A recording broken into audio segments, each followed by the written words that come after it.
En primer lugar tenemos el cáncer de pulmón y en segundo lugar, pues, en hombres el cáncer de próstata y en mujeres el cáncer de mama. Esta supervivencia de los cánceres colorectales, pues, está a los 5 años está muy arraigada a la estadificación del tumor al momento del diagnóstico. Y estos son más frecuentes en el recto sigma, luego en el colon ascendente, colon transverso, el ángulo hepático del colon y el ángulo esplénico. Y el pronóstico está muy arraigado también a la infiltración del tumor al mesorrecto. Entonces, aquí tenemos en cuestión una proyección esquemática, ¿verdad? En coronal, acerca de cómo se observan las estructuras, para irnos familiarizando con ellas.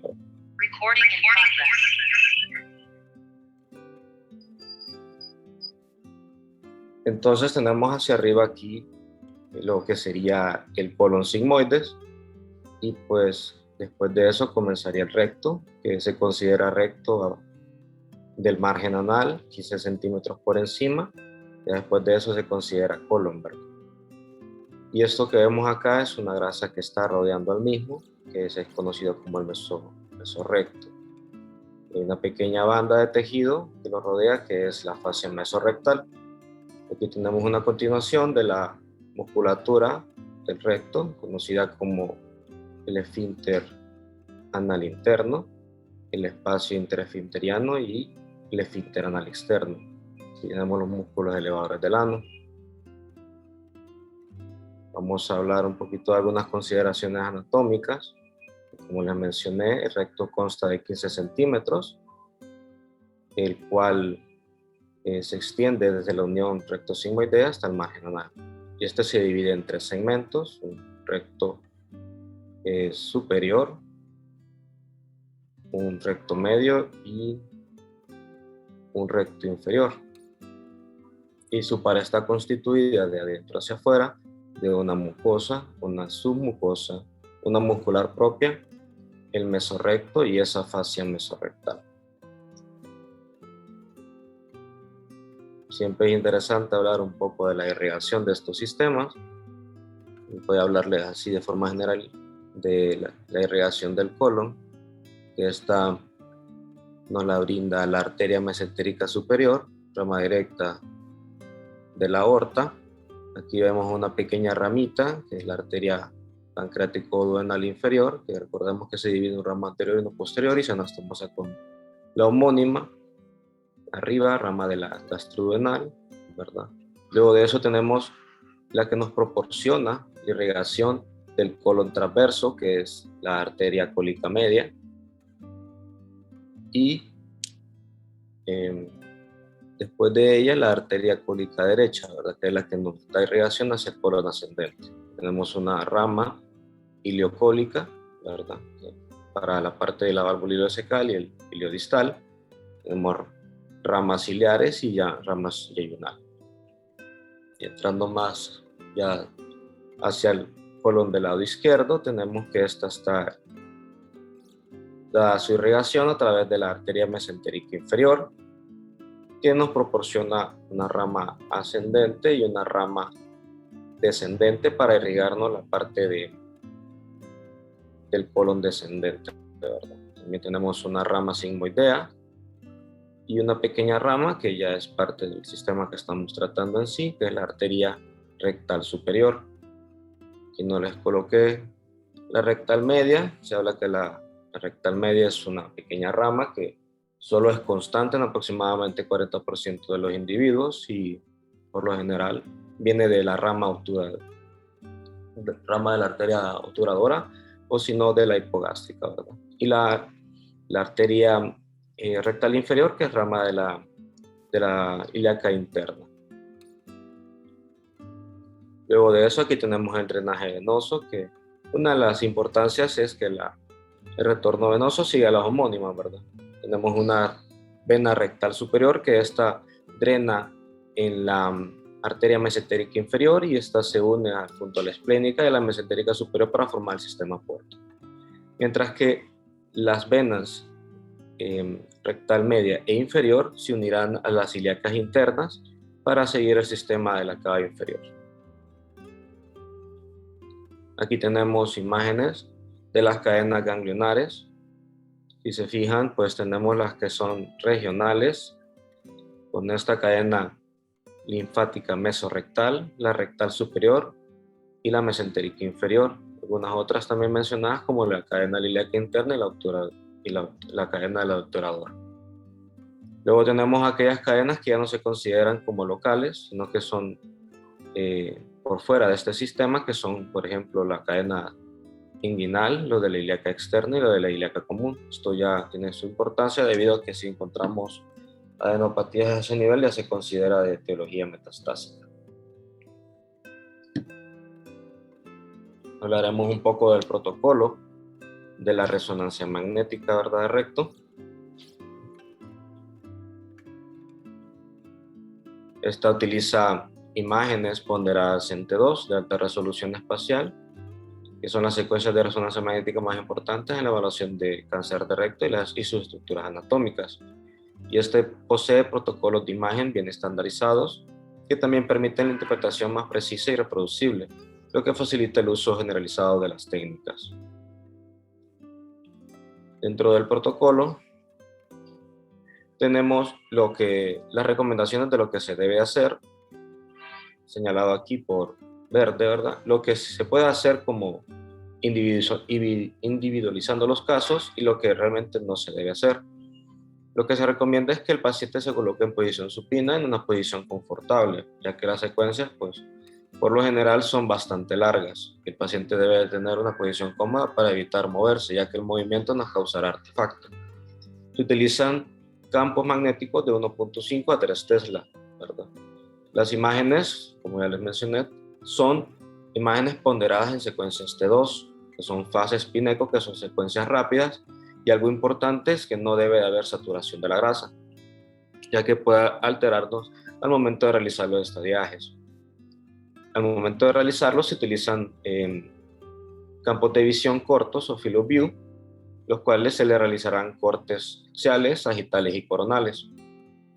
Y un field of view un poco más amplio en axial y sagital para identificar la presencia de, por ejemplo, adenopatías que no estén dentro de lo regional, para una mejor estadificación, claro.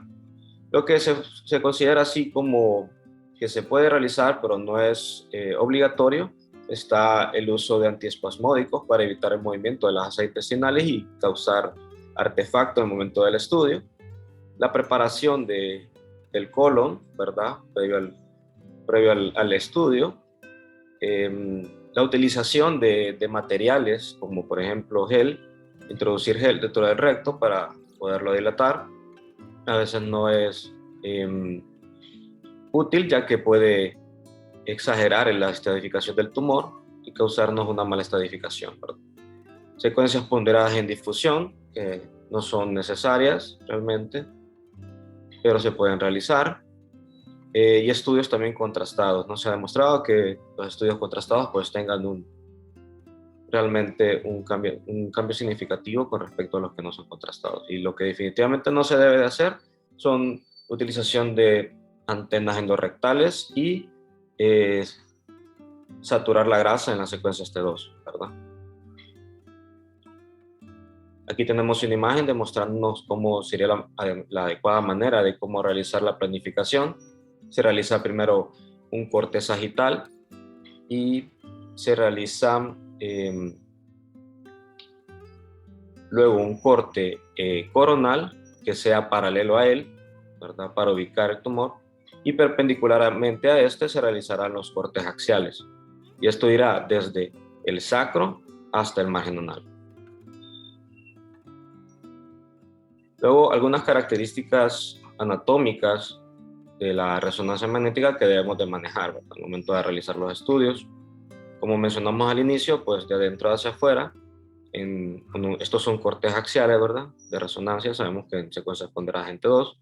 De dentro hacia afuera tenemos la mucosa, la submucosa, la muscular propia, lo que está en amarillo es el mesorrecto y la fascia mesorrectal. Esto, ¿verdad?, es importante ya que nos ayudará a estadificar el tumor. Aquí tenemos en la primera imagen hacia arriba lo que nos está señalando con las cabecitas de flecha es una pequeña línea hipodensa, ¿verdad?, que esta es periférica a la grasa mesorrectal y esta es conocida como la fascia mesorrectal, ¿verdad?, importante al momento de estadificar. Luego los pequeños asteriscos nos están señalando propiamente aquello que tiene mayor intensidad de señal, que es la grasa mesorrectal, ¿verdad?, importante al momento de estadificar. Luego en la segunda imagen, en la imagen del medio, tenemos aquí que se puede observar de una forma adecuada, ¿verdad?, de adentro hacia afuera de nuevo, la línea que observan hacia adentro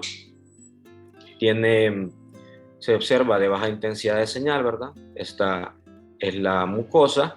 Luego la que se muestra como una mayor área de intensidad de señal periféricamente a ella, esa es la submucosa, mientras que la que está más externa es la muscular propia y se fijan también de baja intensidad de señal.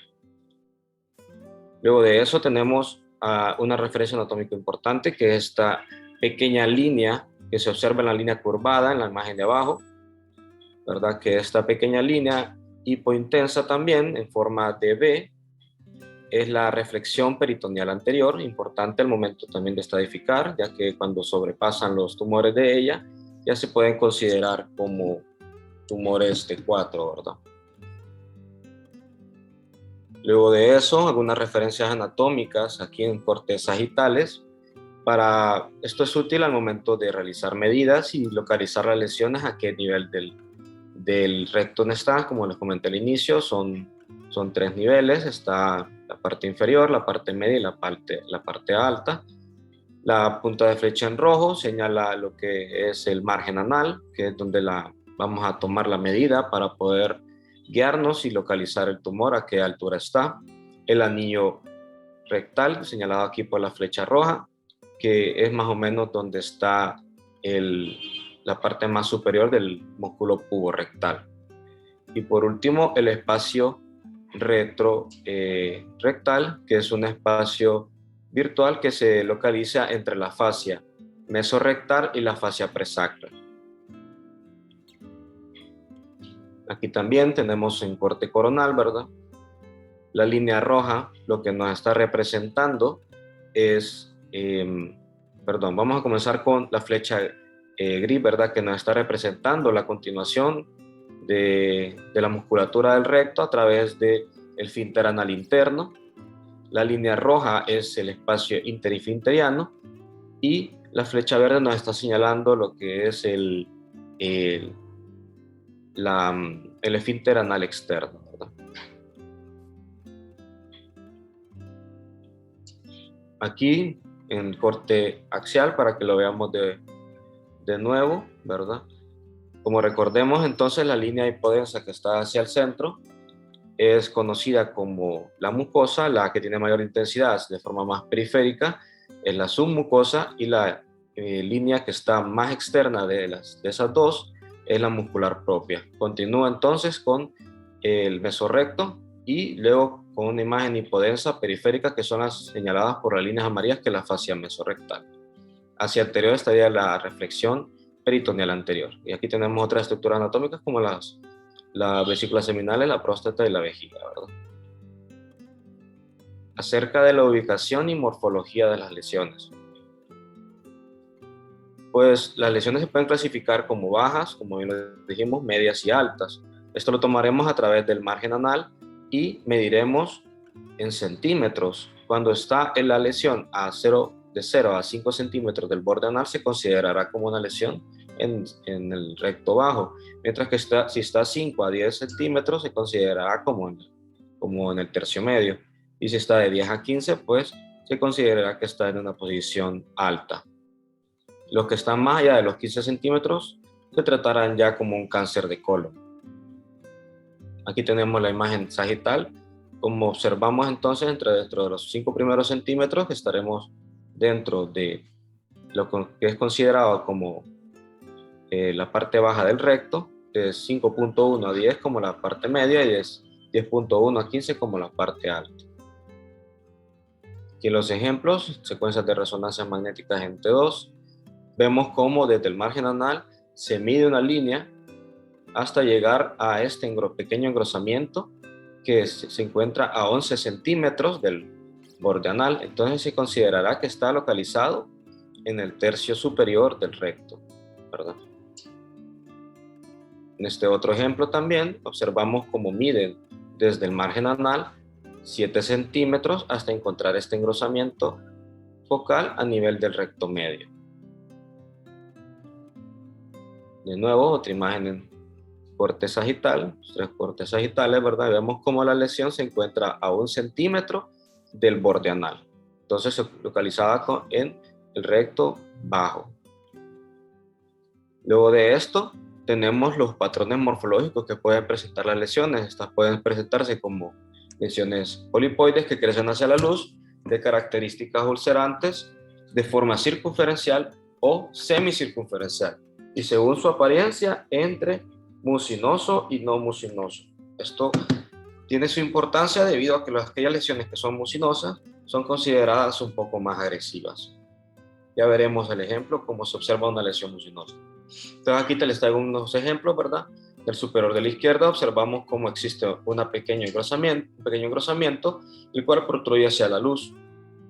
Vemos cómo hay un engrosamiento focal. Esto es más característico en los tumores que tienen un estadiaje más bajo.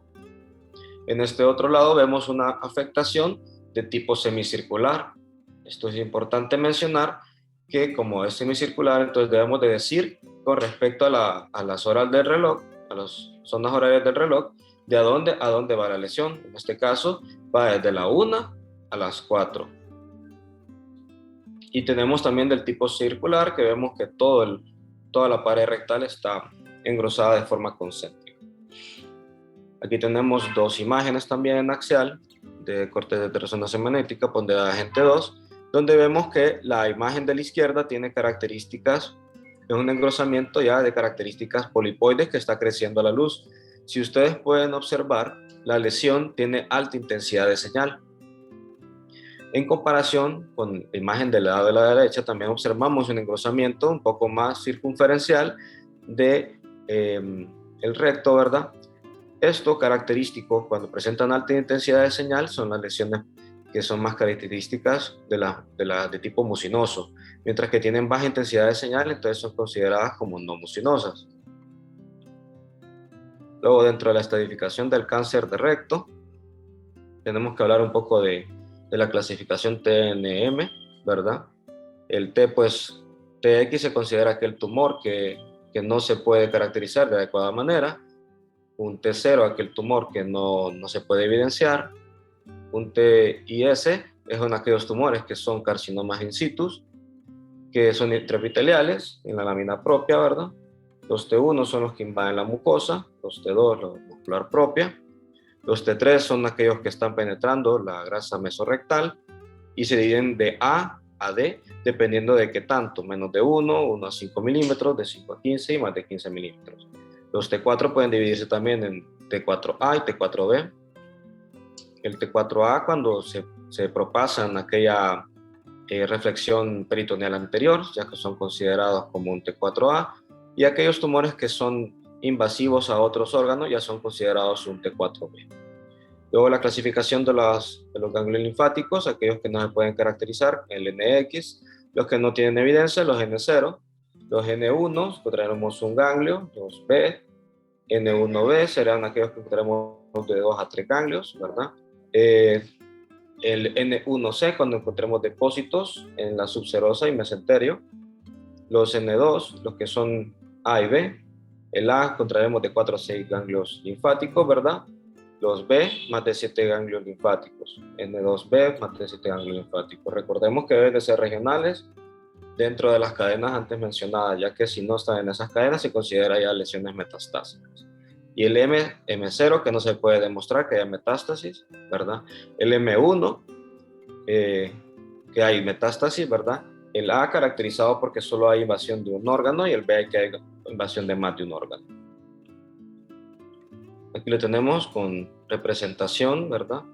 Como se observa, los T1, recordemos en aquellos entonces que invaden la submucosa y se acuerdan, la línea más interna era la mucosa, la segunda línea con intensidad de señal más alta es la submucosa y localizamos los T1. Ya la línea hipointensa que está periférica, entonces es la muscular propia y ahí, hasta ahí estarán localizados los T2. Luego de eso, cuando se la sobrepase y entra la grasa mesorrectal, recordemos que se estratificará de A a D según qué tanto penetre esta grasa. Menos de un milímetro será A, 1 a 5 será B, de 5 a 15 será C y más de 15 será un D. Y los T4, ¿verdad? Aquí se está representando, si se fijan, el T4A son aquellos que están sobrepasando aquella línea hipointensa localizada hacia anterior, que es la reflexión peritoneal anterior, y los T4B cuando están invadiendo órganos. Aquí tenemos un ejemplo. La imagen de la izquierda representa un corte sagital y la imagen de la derecha un axial. De imágenes ponderadas en T2. De imágenes ponderadas en T2, donde observamos un engrosamiento polipoide a nivel, si se dan cuenta, del tercio superior del borde anal, ¿verdad? Del recto, tercio superior. Estas lesiones son más características de aquellos que están en estadiajes que son más bajos. Por ejemplo, un T1 o un T2, esta es una imagen esperada. Luego de eso tenemos aquellas imágenes, ¿verdad? En este caso, vemos un filovio un poco más corto y estamos observando que existe un engrosamiento focal semicircular que se localiza aproximadamente de las 3 a las 7 horas. Y este, si se fijan, está en esa grasa mesorrectal, que es todo esto que está representado con intensidad de señal un poco más alta, está penetrando aproximadamente 1 milímetro. Además de eso, podemos observar hacia abajo que tiene una pequeña imagen redondeada que puede ser considerada como una adenopatía mesorrectal. Entonces, esta característica se encontraría en aquellos tumores que son de tipo 3A. Aquí tenemos también otro engrosamiento focal semicircular que va desde la 2 a las 7, ¿verdad? Y esta sí ya está penetrando un poco más la grasa mesorrectal. Se considera que aproximadamente de 1 a 5 milímetros. Entonces ya se verá caracterizado como un T3B. Aquí estamos viendo también otra lesión en corte axial, donde se observa un engrosamiento más circular del recto, ¿verdad? Y estamos observando cómo la línea punteada está resaltando hasta dónde debería de alcanzar la muscular propia. Y después de eso, el tumor se está introduciendo dentro de la grasa mesorrectal aproximadamente de 5 a 15 milímetros. Esto sería considerado un T3B. Esto es importante ya que pues aquí se mira se mira sencillo, pero realmente es algo un poco más complicado de observar. Aquí tenemos otra imagen también en corte axial, una secuencia ponderada en T2, donde observamos que la línea puntuada nos está demostrando por dónde debería de ir esa línea hipointensa de la muscular propia. Y el tumor pues obviamente está invadiendo la grasa mesorrectal como un engrosamiento circunferencial, pero de predominio hacia las zonas horarias de 6 a 9, ¿verdad? Y entonces está infiltrándose, y se fijan, más de 15 milímetros. Entonces esto ya sería considerado un T3D. Tenemos esta otra imagen que ya si se pueden observar también en este corte axial. Podemos observar que existe un engrosamiento un poco más, siempre circunferencial, pero un poco más irregular. Y este se está introduciendo dentro de la reflexión peritoneal anterior. Entonces esto ya es considerado un tumor T4A. En cuanto a la invasión vascular extramuros, esto pues es una extensión del tumor a los vasos del mesorrecto, lo que resulta en irregularidad de la pared, agrandamientos focales y o intensidades de señal de tumor intermedia en las imágenes ponderadas en T2 dentro de los vasos. Aquí, como pueden observar entonces en los cortes sagitales, ambos son cortes sagitales, observamos que las lesiones muestran los signos de infiltración caracterizados por agrandamientos focales de los vasos, señalados por las flechas blancas, con aumento de intensidad del de los mismos y irregularidad de sus paredes. Hallazgos a considerar, recordemos que ahí está presente entonces la parte de la grasa que está por detrás de la fascia mesorrectal, ¿verdad? Ahora hablando del compromiso de los ganglios linfáticos, esto se debe informar la presencia, el número y la ubicación precisa de los ganglios linfáticos que son de características sospechosas. Se habla que el tamaño no es realmente un criterio fiable, ya que aquellos ganglios que pueden medir 5 milímetros pueden presentar metástasis. Pero algunos estudios señalan que aquellos que tienen más de 8 milímetros en su eje corto son muy específicos para el compromiso metastásico. Se ha propuesto que la evaluación ganglionar incluya el tamaño, las características morfológicas de la malignidad, incluida la presencia de bordes irregulares, intensidad de señal heterogénea y la forma redondeada. Como habíamos mencionado, los ganglios linfáticos regionales implicados incluyen aquellos mesorrectales, rectales superiores, rectales medios, rectales inferiores, mesentéricos sigmoides, los mesentéricos inferiores, sacrolaterales, presacrales, promontorio del sacro y los ilíacos internos. Los que estén fuera de estas cadenas ganglionares se consideran entonces metástasis a distancia, como un M1. Aquí vemos de nuevo el ejemplo, donde vemos el corte axial y nos están señalando la grasa mesorrectal, que ahí podemos encontrar adenopatías. Luego en verde tenemos la cadena ilíaca interna, la del obturador en azul, que son consideradas todas estas como regionales. Entonces estas sí las podemos evaluar y dar una clasificación N. Pero ya si se fijan, lo que está en rojo es la cadena ilíaca externa, que esta ya es considerada como, si incluyéramos adenopatías a ese nivel, ya se considerada como metástasis. Y las características malignas que tenemos que buscar en estos ganglios, ¿verdad? Que son márgenes indistintos, intensidad de señal heterogénea y forma redondeada. Aquí tenemos de situación a nivel de la cadena obturadora del lado izquierdo, una adenopatía que se observa es de forma redondeada y tiene intensidad de señal heterogénea, ¿verdad? Es importante mencionarlo y solo observamos una, entonces estaría bajo la clasificación de N1. Acerca de los tumores residuales, ya para terminar, ¿verdad? Tumor residual y los hallazgos por fibrosis. Estos tumores residuales tienen intensidad de señal intermedia en las imágenes ponderadas entre 2, mientras que la fibrosis o la cicatrización tiene baja intensidad de señal. Aquí lo observamos si estamos observando el corte de la izquierda es una secuencia de resonancia axial de un T2, mientras que el de la derecha es una secuencia de difusión. Entonces observamos cómo existe un engrosamiento a nivel de la mucosa, ¿verdad?, del recto, y esto es observado en aquellas imágenes de difusión como una alta intensidad de señal, como una restricción, que nos muestra la alta celularidad del tumor, ¿verdad? Luego de la terapia neoadyuvante con quimio-radio a este paciente, entonces se puede observar en el mismo paciente también secuencias de T2 en axial y difusión en axial, ¿verdad? Podemos observar cómo la línea negra está presentando una baja intensidad de señal, esto producido por cambios fibróticos o cicatrizales a nivel de la lesión tumoral, mientras que existe una intensidad de señal un poco más elevada, mostrada por la flecha blanca, que esto es considerado como parte del tumor residual, y la difusión nos ayuda en este momento. Entonces, cuando realizamos, vemos que existe, obviamente, con respecto al estudio previo, ya no es tan intensa la restricción, sino que solamente es una porción. Esto, pues, es considerado todavía que tiene tumor residual, ¿verdad? Y solamente por último, les dejo que es un algoritmo que nos ayuda, ¿verdad?, a estandarizar los informes. Básicamente nos habla un poco de algunos datos que tenemos que tomar en cuenta, como la presentación clínica, la técnica utilizada, los estudios comparativos.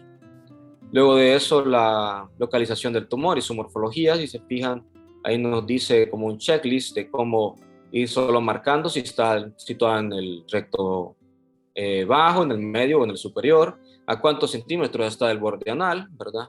La distancia del borde inferior del tumor con respecto a la conjunción anorrectal, la relación que tiene con la reflexión peritoneal anterior, si está por debajo, si está por encima o si está hacia un lado, la distancia craneocaudal que tiene el tumor, esto la circunferencia localizado por las agujas del reloj, la morfología, si es polipoide, observativa o circular o semicircular, si es de características mucinosas, recordemos, y aquí la parte ya de categorización, como lo podemos categorizar según el T, ¿verdad? Entre 1, 2, 3 y 4, y la relación también de esto con otras estructuras como la invasión, por ejemplo, de la vejiga, los uréteres, el cervix, el útero, la vagina, ¿verdad? También a los vasos, como los ilíacos internos o externos en su caso, y algunos otros, ¿verdad? Como aquí, por ejemplo, si los tumores son de localización baja, si estos están interfiriendo con el esfínter anal interno, con la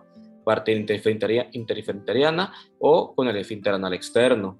En el caso de los T3, ¿verdad? También la categorización, aquí tiene un apartado propiamente para ello, si hay sospecha de depósitos mesorrectales, ¿verdad? Y aquí la parte, por último, de si hay linfadenopatías extra mesorrectales, que ya recordamos que son consideradas como metástasis, ¿verdad? Y si encontramos algún otro hallazgo, pues lo podemos incluir en la última sección. Esto a manera de estandarizar los reportes, ¿verdad? Y básicamente esa sería la clase del día de hoy. Espero que les haya quedado claro. Si tienen alguna pregunta, pues estoy a la orden. Aquí está la bibliografía utilizada, ¿verdad? Me basé en estos artículos para poder realizar la clase del día de hoy. Estoy abierto a preguntas y muchas gracias.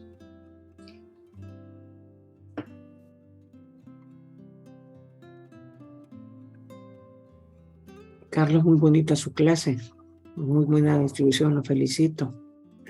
En estos estudios de resonancia es importante la realización de un buen contraste. ¿Todavía ustedes están usando gel intrarrectal para la mejor definición o ya no lo están usando? Fíjese que eso dentro del protocolo, doctor, se considera que es algo que puede hacerse o puede no hacerse. Digamos, en algunas lesiones no es necesario cuando son, digamos, bastante grandes o dependiendo de las características del tumor. Porque por lo general usted sabe que primero pues, pasan por tomo y luego pasan por la resonancia. Entonces sí se puede utilizar gel intrarrectal, pero no es como obligatorio para todos, porque según lo referido en la bibliografía consultada, digamos en los estadios que son bastante bajos como T1 o T2, el dilatar el recto puede causarnos una falsa impresión y aumentar la estadificación del tumor. Entonces, va a depender y del caso, o sea, son independientes, cada caso debe de independizarse. Esa es la cuestión. Otra pregunta, ¿usan antiespasmódico en todos o solo en ciertos? Sí, eso también entra dentro de lo que se puede hacer. O sea, sí se puede hacer para limitar el movimiento y evitar el artefacto, pero realmente no es obligatorio tampoco dentro del estudio colocarles antiespasmódicos a los pacientes. Y la última pregunta, ¿cuál sería la secuencia más importante? Usted las describió las secuencias, pero ¿cuál sería más importante para su diagnóstico? Esto se basa básicamente en secuencias T2, que son fases espinecos, secuencias rápidas, y lo más importante es que la grasa no debe de ser saturada. Si se satura la grasa, entonces es un estudio mal realizado y deberá de repetirse, debido a que esto es necesario en aquel momento que nosotros estamos evaluando la grasa mesorrectal para estadificar, como ya les mencioné en diferentes diapositivas, es importante al momento de estadificar los T3, de qué tanto penetra el tumor esa grasa mesorrectal. Entonces puede darnos falsos diagnósticos positivos y falsos negativos si nosotros realizamos secuencias con saturación de grasa. Y básicamente son los T2 porque T1 son dependiendo, o sea, si se considera necesario se realiza, pero no es obligatorio tampoco, ni confiere un beneficio adicional en el estudio. Igual que las secuencias en difusión, que se pueden realizar, pero no son obligatorias tampoco. Nos pueden ayudar, digamos, en la parte de neoadyuvancia, cuando realizamos evaluación de un paciente que está después de un tratamiento de neoadyuvancia, entonces sí puede ser importante debido a que es un poco más difícil ya que las lesiones pueden mostrar tanto baja intensidad de señal como una intensidad de señal intermedia. Entonces la difusión puede ayudarnos a diferenciar si hay una recidiva tumoral. Gracias, Carlos. Muy bonita su presentación y creo que su explicación es muy clara y contundente. Si no hay más preguntas o comentarios, concluiríamos con la clase del día de hoy. Muchas gracias, doctor. Gracias por la atención.